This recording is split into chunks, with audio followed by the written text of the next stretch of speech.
He promised him a Ferrari. But what he really wanted was a show. The crowd gathered outside the luxury dealership buzzed with excitement. Cameras were already rolling when the billionaire, Chase Langston, turned toward the quiet man standing beside the rusted pickup. "Fix that car in 15 minutes, he smirked, "and the Ferrari is yours." Laughter erupted. For them, it was entertainment, a spectacle of arrogance wrapped in red paint and flashing lights. But for David Miles, 65, it wasn't a joke. It was humiliation dressed as generosity. Every phone lifted. Every grin widened.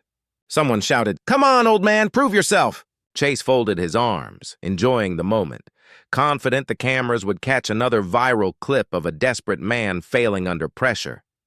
David didn't answer.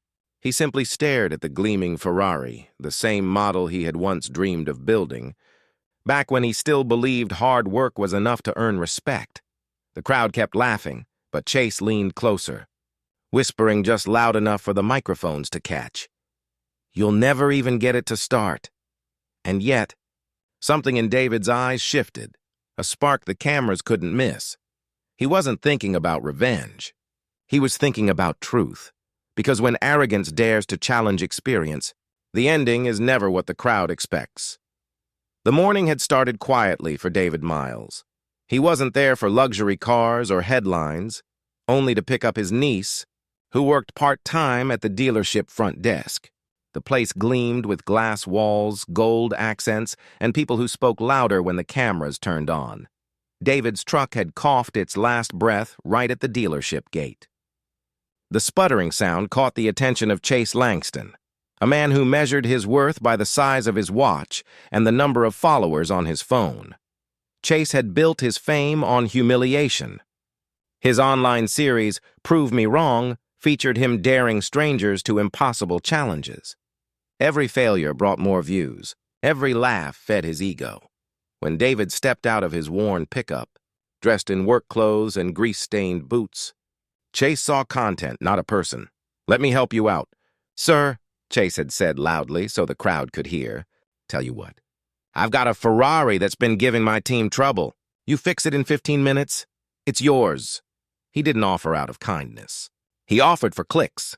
The people nearby clapped and shouted. Phones lifted higher. Some even placed bets on how long it would take before the old man gave up. David looked at the Ferrari. Its flawless red surface reflected faces twisted with arrogance and laughter. He didn't smile. He didn't flinch. He simply said, quietly, 15 minutes is a long time, if you know what you're doing."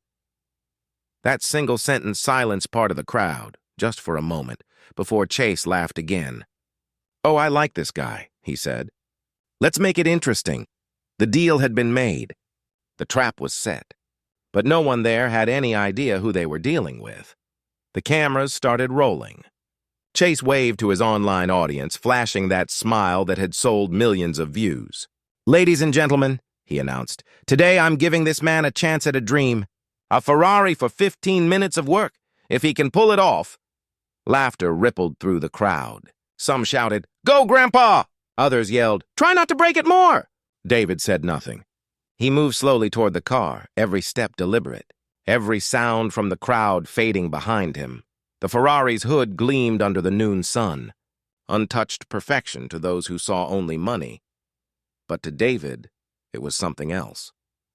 "A story in metal. Careful, old-timer," Chase called out. "That beauty's worth more than your entire life savings." More laughter. More phones. More mockery. David rested his hand on the hood, feeling the warmth of the metal. His fingers traced the curves, not with greed, but with recognition. His silence began to bother some of them. Chase, sensing the crowd's attention slipping, decided to push harder. "Tell you what," he said. "If you can't even get it to start, you'll wash every car on this lot." "Deal," the people howled with amusement. David only nodded. "You've got yourself a deal," he said. His calm tone made Chase grin wider. "Oh, this is gold," he muttered to the camera. "Watch this man try to fix what 5 mechanics couldn't." Every eye focused on David. Every laugh turned into a lens pointed straight at his dignity. But behind that weathered face and quiet posture was a man who had seen far worse than laughter. And while Chase sought content, David sought something else: silence. The kind of silence that comes right before truth begins to speak. David crouched beside the car and opened the small tool pouch he always carried. Not much. Just a few worn instruments that had followed him for decades. He didn't rush. He didn't perform. He simply observed. Under the hood, the engine looked fine, at least to the untrained eye. But David noticed something strange. A disconnected wire that didn't match the rest. A faint burn mark that had been carefully covered. It wasn't a malfunction. It was staged. Someone had wanted this Ferrari to look broken. He tightened one screw, then another, his movements calm and confident. A few bystanders began whispering. The arrogance in their laughter faded to quiet curiosity. Chase checked his phone camera, frowning. "He's not supposed to actually know what he's doing," he whispered to his assistant. David asked softly, "Mind if I borrow a number 2 Phillips?" The assistant blinked. How'd you know that's what we use?" David only smiled. "Because this engine tells me everything I need to know." More phones turned his way. The live stream comments started changing. "Wait, this guy's legit. He's too calm for a joke." David's niece, inside the showroom, looked up as the crowd grew louder. She couldn't yet see her uncle, but something in the noise told her this wasn't just another prank. David adjusted the final screw, wiped his hand on his sleeve, and said quietly, "This engine isn't broken. It was made to look broken." The crowd stilled. The laughter died down, and Chase Langston's smile began to fade, because deep down, he knew the show was over. The lesson was about to begin. Chase folded his arms, pretending confidence. "So, you're saying all 5 of my certified mechanics are wrong?" David didn't even look up. "I'm saying," he replied softly, "they were told to see what you wanted them to see." He loosened a tiny bolt and disconnected a small sensor. A faint click echoed, a sound of certainty. The crowd leaned closer. The laughter had disappeared. Curiosity had taken its place. "What's he even doing?" someone whispered. David's voice carried easily over the silence. "This model's wiring harness doesn't burn that evenly unless someone tampered with the ignition feed." His calm tone made even the skeptics pause. He wasn't guessing. He was diagnosing. Chase tried to laugh, but his voice cracked. "You're just bluffing for attention." David glanced up for the first time. "Son, I've built more engines than you've driven cars." A few people chuckled. Not at David, but at the truth in his words. He pressed a small switch near the fuse box, then turned to Chase. "Mind if I try something?" Without waiting for approval, he reached through the window and turned the key. The engine coughed once, then died again, but not before everyone heard it try to live. Gasps rippled through the crowd. The impossible machine had just spoken. David nodded slowly. Not alive yet, but getting there. That one sentence, the calm, patient confidence, flipped the entire crowd's loyalty. They weren't watching a joke anymore. They were watching a man reclaim his dignity. 5 minutes later, David had the engine half open. Every motion was precise. Chase's smile had vanished, replaced by forced chatter with his viewers.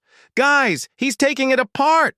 "Guess the old man wants a lesson in modern technology," he said, but his laugh sounded hollow.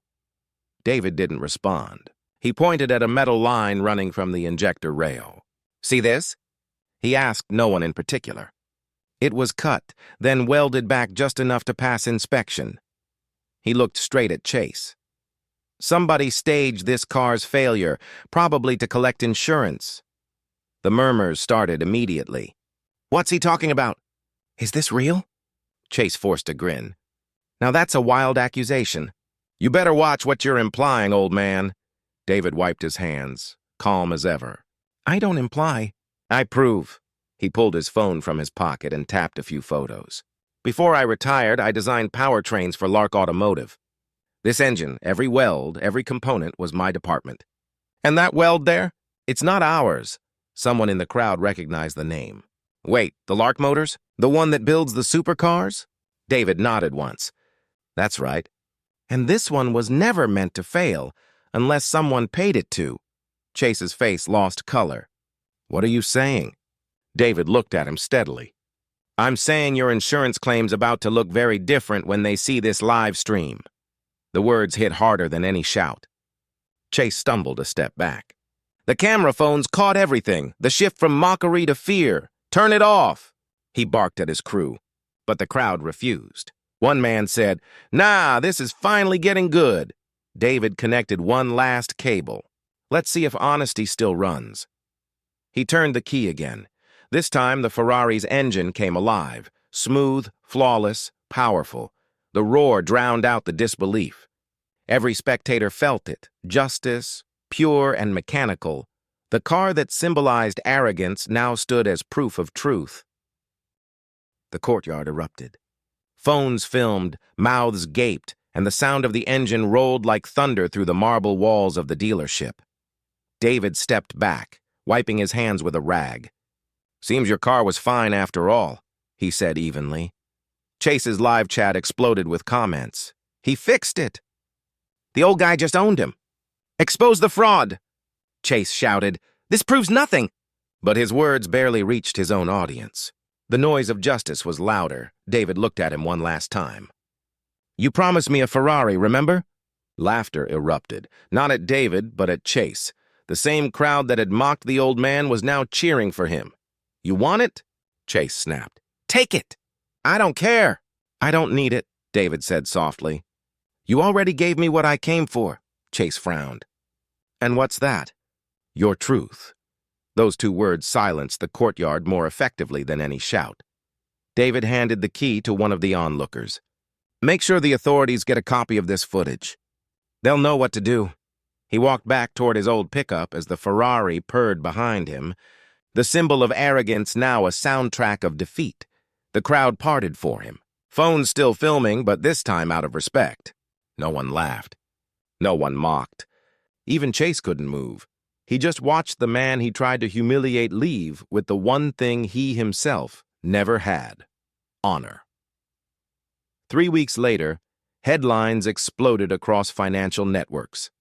Influencer accused in multi-million-dollar insurance fraud. The viral clip from that afternoon had reached 30 million views in a single week. Investigators followed every lead that David's discovery had exposed. They found multiple luxury cars reported as irreparable, yet secretly restored and resold. Chase Langston's empire of ego collapsed overnight. Meanwhile, David received a call from the very company he'd once worked for. Lark Automotive wanted to honor him for uncovering the scam that had dragged their name into corruption. When the FBI agents interviewed him, David's only statement was simple. I didn't set out to ruin a man. I set out to fix an engine. The truth did the rest. Chase was arrested 2 days later, charged with insurance fraud, falsification of records, and obstruction. His social media pages went dark. The same followers who once laughed at his stunts now flooded the comments with apologies and disbelief. At the dealership, new ownership took over. David's niece was promoted to operations manager, the same woman whose uncle had been mocked right outside. Those glass doors. When she hung the new sign over the entrance, Miles Integrity Motors, she smiled. Sometimes the world really does turn full circle. David never talked much about that day. He went back to his small garage on the edge of town, repairing neighbors' cars and teaching local kids about engines. But word spread. People drove hours just to shake his hand, to thank him for proving that dignity still mattered. He started weekend classes, free for anyone who wanted to learn. Every bolt tells a story, he'd say, but only if you listen with patience. One afternoon, a teenager named Marcus asked, Mr. Miles, how did you stay calm when everyone was laughing at you? David smiled, the same calm smile from that unforgettable day. Because anger fixes nothing. But patience. Patience can fix anything, the boy nodded, trying to understand, while the steady rhythm of a running engine filled the small garage, a sound that now meant justice. Chase Langston's name became a cautionary tale about arrogance and deceit. David Miles's name became a symbol of grace under fire. He never accepted the Ferrari. Instead, the car was auctioned for charity, funding scholarships for young mechanics who couldn't afford school. When reporters asked him why, he answered simply, "Some engines run on fuel, others run on purpose. I know which one lasts longer." He turned, walking back into his modest workshop, surrounded by students who saw him not as a viral hero, but as proof that humility still wins. And though the world moved on to new stories and new scandals, one truth remained timeless. When pride challenges integrity, pride always loses, because the greatest victories don't happen under spotlights. They happen quietly, in the hands of people who refuse to give up on doing what's right. So if you believe that dignity still matters, that respect is worth more than wealth. And that truth, no matter how long it takes, always finds a way to start again. Then stay with us. There are more stories like this one, stories where arrogance fails and humanity wins.